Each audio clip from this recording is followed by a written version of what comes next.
Now, here's what happens. Here's the problem. If you, glycogen, I'm eating my rice, I'm eating my potatoes all the way up, and I keep eating, then I start spilling over, I spill over. Then what happens? Well, excuse me here. I'll grab this, and this other coffee cup, this becomes a fat cell. So I fill up my glycogen, all of it starts to spill over, and now I start to fill up this white fat cell. Yep, Dolce got it, but brother, tell me, when is the best time? When is the best time? Best time to eat carbohydrates is... What's up, guys? Mike Dolce, 4-time world MMA trainer of the year. Today we're talking about carbohydrates, but more specifically, what are the best times to eat carbohydrates to fuel activity, hit those PRs, ensure we're able to stimulate muscle protein synthesis while also not spilling over and make you fat. Before we get to that, make sure you subscribe to this channel. Click that little bell for notifications when new bomb-ass videos like this come out. And also, bang, bang, give this video a thumbs up because I'm taking you to Gainesville, baby. Now, what I'm going to do is I'm going to read from our Dolce Diet Certification Nutrition Manual, and I'm going to give you a little bit of additional context on exactly what carbohydrates, glycogen, and glucose actually are.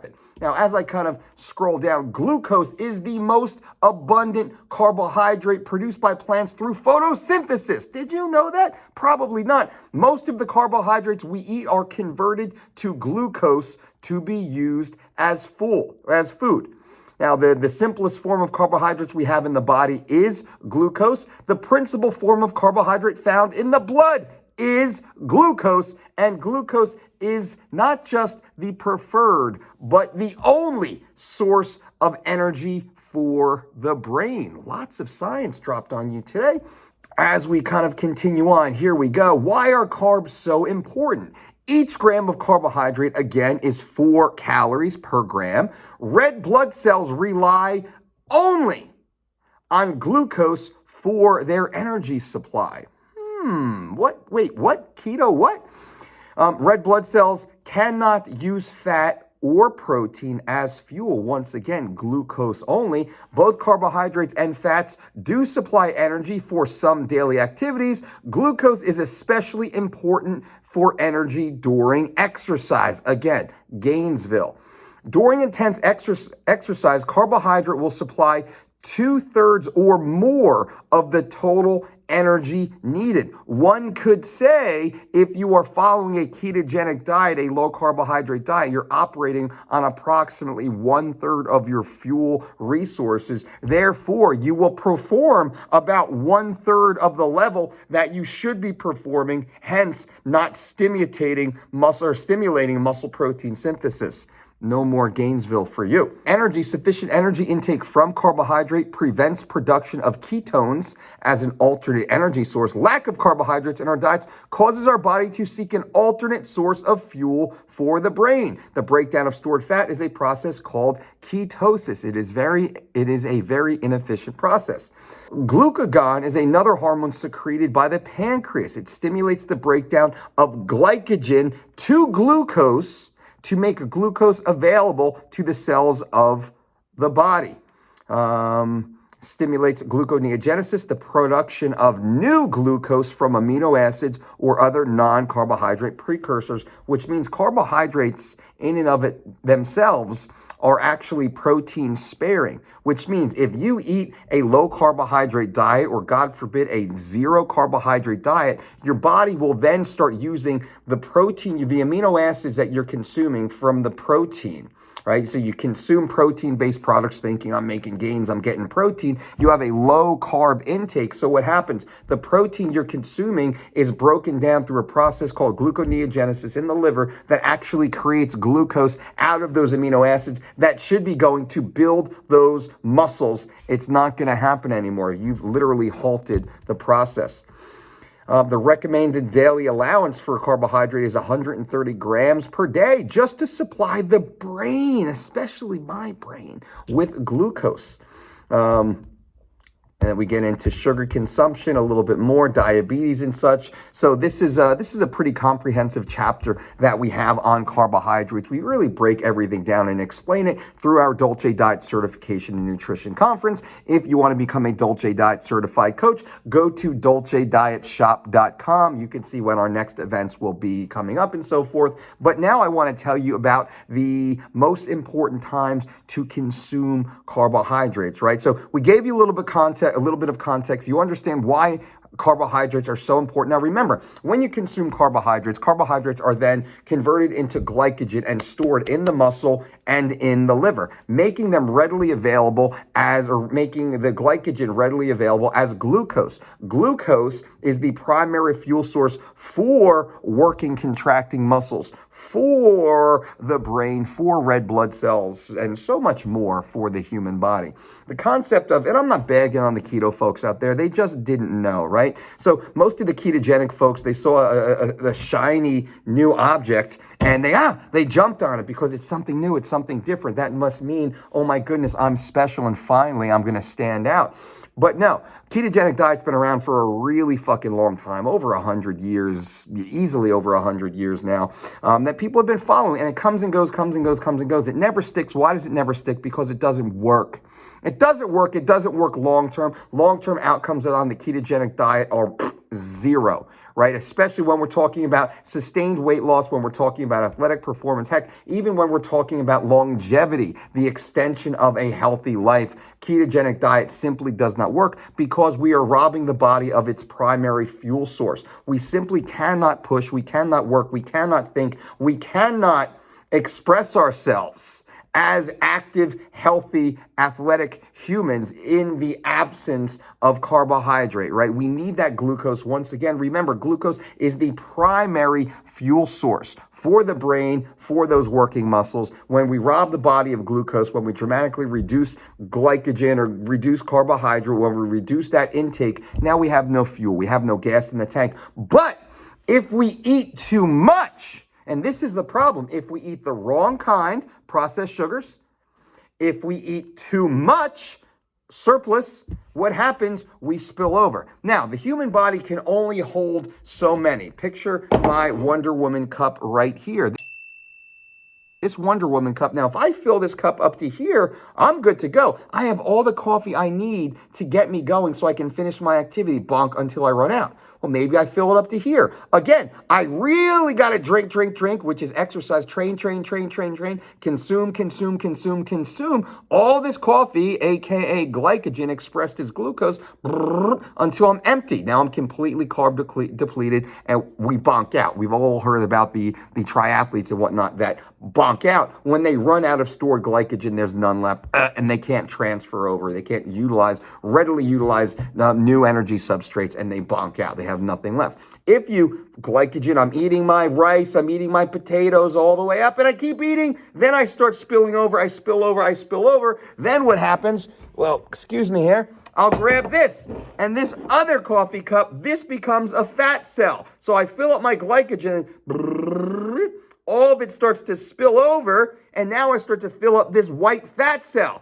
And then I'll put this on my love handle. I'll put this under my nipples. Ladies, I'll put this on the back of my arms. I'll put it on my jowls. I'll put these fat stores all over my body. This Wonder Woman cup lives in my bicep. It lives in my pec. It lives in my quads. It lives in my calves. This is where the glycogen is stored inside my lean, healthy, strong, sexy muscles. This is where all the fat is stored. So as I fill up this glycogen, it spills over into this fat cell. Okay, hopefully that helps. Let's say I only fill this up about 60, 80%, and then I work my ass off, high intensity resistance training, multi-joint compound movements, and I expend it. And I eat more oats and more fruit and more rice and more sweet potatoes and more quinoa, but not too much. And I train tomorrow. And fill it, reduce it, fill it, reduce it. This is what happens. This is what we talk about. This is what the Dolce diet does. We never spill over our carbohydrate storage, our glycogen storage. We never spill over, but we always have all that we need to perform the activities.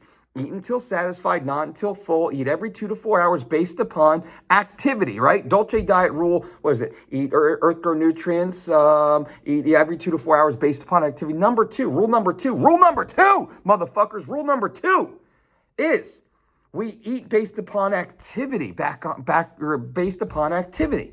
Right? Rule number one, earth grow nutrients only, no processed foods, no poison, no garbage. So we're not eating all the candy bars and all the potato chips and all the waxy maize bullshit supplements that are out there. We're only eating real food. We're eating potatoes, we're eating oats, we're eating rice, we're eating beans, we're eating produce, we're eating fresh food, so we can adequately ingest, digest, absorb carbohydrate, convert it to glycogen, store it, and then express it later on as glucose, but we never spill over to fat cells. So this actually never gets stored on my hips. It never gets stored on my man boobs. It never becomes man boobs. It only becomes pec, right? Becomes pec, doesn't become man boobs right here, right? Not man boobs, that's my nip sticking out. It becomes really strong, powerful pec. I hope this is helpful for you. But now that we understand that we can and should be eating carbohydrates every single day, especially as long as we're training in a glycolytic fashion, which is higher intensity resistance training, which means the body converts and starts to utilize stored glycogen expressed as glucose for that exertion, for that activity. And we also train low intensity. This is where I'm going to give you a bit of a list right now. Low intensity, steady state cardiovascular activity, where now we're not actually using this stored glycogen. We're actually using, we're using the stored fat. We're training at lower intensities. We're looking to oxidize stored body fat, training aerobically. We're oxidizing the stored body fat, doing our lists, keeping all the glycogen, right? Because I'm not training glycolytic. I'm not burning this. I'm not utilizing this. Not training glycolytically, training lower, low intensity. Again, man boob right here, extra fat stored in this little cup, and low intensity steady state cardiovascular activity in the absence of insulin melts off that fat, right? This makes sense. I got to start doing a whiteboard for you guys, but I know my man Adam out there is making this video look a hell of a lot better, but I like these cups. Right? So now, again, when's the best time, Dolce? All right, we get it. Holy shit, we completely understand now. I understand. I get it. You completely cleared it up in lay speak. You didn't get all super stupid crazy and start taking out your biochem charts. You actually made it super easy that anyone can understand. Man boob, pec, Wonder Woman, white cup. Yep, Dolce got it. But brother, tell me, when is the best time? Best time to eat carbohydrates is when you're fasted, because when you're fasted, you actually have been using glycogen to keep everything working and active. Your glycogen level, like a video game, you'll see that health bar slowly depleting. When you are fasting, you're actually utilizing glycogen considerably at a very high rate. It's very hard to keep the human body alive. Now remember, my BMR, I'm 215 pounds or so. My BMR is going to be approximately 2,100 calories per day if I was laying in my bed, not moving at all in a coma. I'd still be burning about 2,000 plus calories per day just laying in my bed, staying alive. It takes about that much energy to keep the human body alive. It's a fucking hell of a lot. It takes more calories to keep your body simply alive, completely sedentary, not moving at all, than most of the activity I'm going to go and do throughout the day. Pretty crazy, right? So, fasted after I wake up from my first sleep, my big sleep. I stop eating I finish dinner at 7 o'clock at night. I go to bed at 10. I wake up at 6. I hit my lists until about 7:30. Well, that's been a 12-hour fast right there, essentially. Now it is time for me to have my first big hit of carbohydrates. That's why we have the breakfast bowl. The oats and the berries and the seeds and the nuts and the cinnamon and all the good, healthy, delicious shit. My breakfast bowl is typically 75 to 100 grams of carbohydrates first thing in the morning. Usually my breakfast bowl is about 3-to-1 ratio of carbohydrates to protein, which means if it's 75 grams of carbs, it's going to come in naturally at about 25 grams of protein. A lot of people say, Dolce, what about the protein? I'm eating a 4-ounce fucking steak worth of protein in my breakfast bowl every day, motherfuckers. My breakfast bowl has the equivalent, my small, because I have a small breakfast bowl and a large breakfast bowl as I kind of cycle through my day or my week. My small breakfast bowl has the equivalent of the protein equivalent of 4 whole eggs. So people look at my breakfast bowl and they're like, where's the protein, Dolce? You're a fucking idiot. You don't understand anything. You just sit in the corner, listen to Uncle Mike talk, and don't say a word. Okay, listen. So it's about a 3-to-1 ratio of carbohydrate to protein in our breakfast bowl, right? No animal proteins in there. God forbid you actually get amino acids from non-animal based sources. We eat a shit ton of animal based protein also. Now, first best time is breakfast after a fast. Perfect. That's why we love that list. Low intensity, steady state cardiovascular activity, because after that long quote fast, which is simply going to bed and waking up, we're not fasting, practicing intermittent fasting. We're not suggesting intermittent fasting, and not eating for 12 hours is not intermittent fasting. It's simply living a normal fucking life. So we wake up, we go for that 30 to 60 minute walk first thing in the morning. List once again, in the absence of insulin. The absence of insulin. And in the absence of insulin, our body is much more prepared, or our body will much more efficiently oxidize that stubborn stored body fat, gender-specific body fat, we call it. But it's the more stubborn problem areas of body fat that seem to stick, and people don't understand why. It's a pretty easy concept to understand. I'll break down in another video. Now, the second best time to consume carbohydrate is when? You know this. When? You know this. Immediately after workout. Immediately after your workout, because what happened once again, we've completely squeezed out. Remember, trained my ass off, barbell back squats, front squats, high box step-ups, deadlifts, pendlay rows, underhand weighted chin-ups, the weighted dips, T-bars, all the overstanding overhead military press, all the shit that we all do anyway, every day I always talk about. That's exactly what we've done. Depleted all this stored glycogen. So what time is it? It's time to come back and fill it up. This is carbohydrate right there. Some good carbohydrate comes right back in. We fill up, we store this glycogen. This now, just picture this. This is white rice. This is quinoa. This is sweet potato. This is black beans. This is oats. That's exactly what this is. That's the form of carbohydrate that we're consuming. And we're taking that good, healthy, earth-grown, high net nutrient carbohydrate. We're storing that glycogen converted from that carbohydrate. We're storing this back up again in the muscles. So now it's ready to be used. It is area specific, use specific. I have that stored glycogen right there, ready to go in my pec for when I do a push-up, for when I do a bench press, for when I throw a punch. That glycogen is right there, ready to go, site-specific, expressed as glucose. Bang! Put me in the game, coach. I'm ready to go. First best time is breakfast after a fast. Second best time is after your workout, when you've expelled glucose stored as glycogen once again.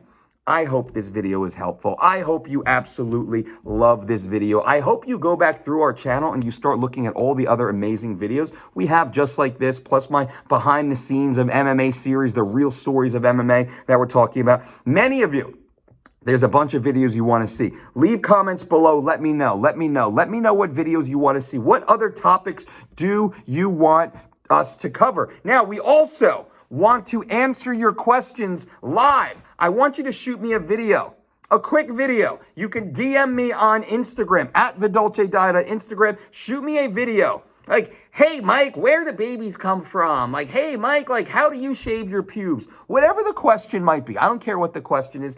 DM me at the Dolce Diet on Instagram. A quick 30-second, 45-second, less than a minute, all right? A short little video just asking a question. I will post it on this channel and I will answer your questions. I think that'll be really fun. As many of you who ask questions, as long as it's a decent question, I'll answer it. Now, I don't care if you want to have fun. I don't care if you want to wear a funny mask or pretend to be me or pretend to be, I don't know, your wife or whatever it might be. Ask a question. I think that'll be enjoyable. Again, leave comments below. Subscribe to this channel if you have not. And if you're listening to this prior to May 16th, Saturday, May 16th, 2020, you need to register for the Mastering the Weight Cut seminar. The first time ever, I'm going to break down exactly how our elite athletes cut weight. This is never before published information. It's not in our books, no podcast, no YouTube channel. May 16th, Mastering the Weight Cut seminar. Go to dolcedietshop.com to register your place right now. This will be limited. It will sell out. And if you're listening to this after May 16th, you can simply go to thedolcediet.com and start your own 4-week or 12-week online personalized diet and exercise program. I appreciate each and every one of you guys for being here. Thank you so much for helping this channel grow, making this community what it is. And I am guaranteeing that I will every single time come here to do my best to give you everything you need. The most usable, actionable, evidence-based information with just a little bit of entertainment, like that PG-13, so I basically have the sense of humor and intellect of a 13-year-old boy. I will give you that for free. I appreciate you guys for being here. Till next time, boom.